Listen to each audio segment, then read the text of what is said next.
And a good day, folks. The Butch Man here, the most generic, most average, least talented personality on YouTube, which I continue to prove week by week.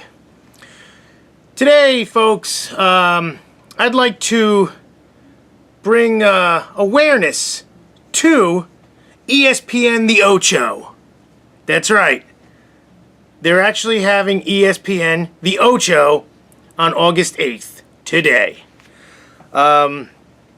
So, let's celebrate the Ocho. And what I thought I'd do is, I thought it'd be a great time to do a report on the obscure sports around the globe. Paying homage. Paying an homage to the Ocho. The Ocho! So, folks, we're going to do our newscast of the Obscure Sports Network right here with the Butch Man. Okay, people. In the sport of chump take tonight, the Crambarts lost to the Feglings when the Crambarts front toweler Willie Barkson missed a last-second rample in the quadrant 40. Tough times. That leaves them a full porthole behind the Feglings for first place. Really tough news. Meanwhile, at the Crank Dome, the Smorts held on to beat the Red Hot Dragons in what could be a potential postseason battle. You want to keep an eye on this one, people. It appears that Jeff Faltone shut down the Dragons with an impeccable railroad cane.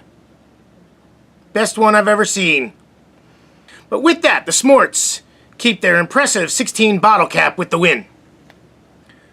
The Dragons had some bad news today when, looks like it was Barney Kapler, the team leader in flare pokes, went down with a severe injury to his cuticle.